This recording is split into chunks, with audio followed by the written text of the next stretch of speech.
आज एक कविता रोज में आप सुनेंगे विहाग वैभव की कविता मानव द्रोहियों की जैविक संरचना के संदर्भ में। जिस समय में किसी भी व्यक्ति को बड़ी आसानी से देशद्रोही या सत्ताद्रोही करार दिया जाता है, उस समय में कोई ये क्यों नहीं पूछता कि मानव द्रोही कौन होते हैं। उनकी संरचना के बारे में कोई सवाल नहीं है।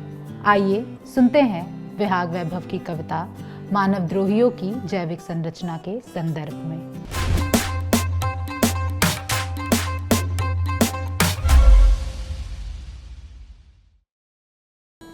वे वीर्य से नहीं, घृणा से उपजे थे। वे मनुष्य योनि में हुए और मनुष्यता के मवाद की तरह जीते रहे।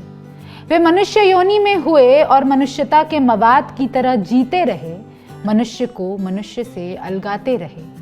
मनुष्य को मनुष्य का मांस परोसते रहे और मनुष्यता की आत्मा चबाते रहे। ऐसा करते हुए वे पुराने करैत की तरह मुस्कुराते रहे। वे धार्मिक ग्रंथों से निकले और खतरनाक जीवाणुओं की तरह सभ्यता के भूगोल पर इस छोर से उस छोर तक फैल गए। इतिहास में पसर गए द्वेष के अजगर की तरह, हवा में जहर की तरह समा गए। पानी पर बैठ गए कुंडली मारकर। उन्होंने कलम बनाई और उससे विधर्मियों का कत्ल करने का काम लिया।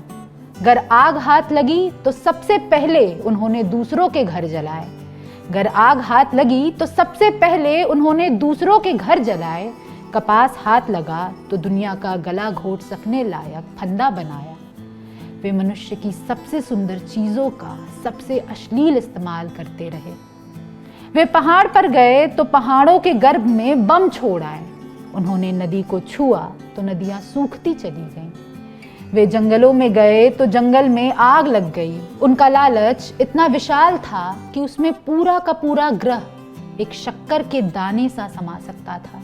वे अभियंता हुए तो काली चमड़ियों वाले मनुष्य की हड्डियों से पुल बनाते रहे।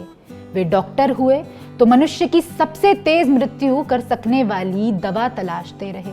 वो प्रोफेसर हुए तो भाषाओं से निर्लज्ज इतिहास का बदन ढकते रहे। वे कवि हुए तो भाषा से सत्ता की नाक पोंछते रहे। वे ऋषि या साधु हुए तो देखते ही देखते बलात्कारी में बदल गए। वे ऋषि या साधु हुए तो देखते ही देखते बलात्कारी में बदल गए। वे मंत्री हुए तो पूरी बेहयाई से हत्यारे हो गए। वे सदी के दुर्दांत हत्यारे हुए तो प्रधानमंत्री हो गए।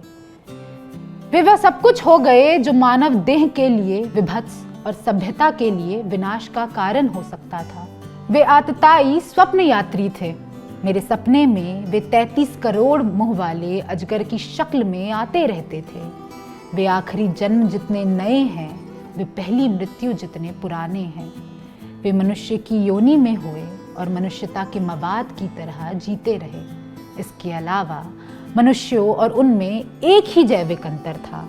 मनुष्य स्त्री और पुरुष के प्रेम संसर्ग से उपजा था और वे 7 समंदर जितने बिच्छुओं के डंक को निचोड़ कर इकट्ठा हुए घृणा और विष द्वेष से पैदा हुए थे। ये कविता आप पढ़ सकते हैं ऑनलाइन वेबसाइट सदानिरा पर। कोई और कविता हो जो आप सुनना चाहे या जिसका पाठ आप चाहे कि लल्लन टॉप पर हो तो हमें कमेंट सेक्शन में ज़रूर बताइए। अपना बहुत सारा ख्याल रखिए और देखते रहिए एक कविता रोज़। शुक्रिया।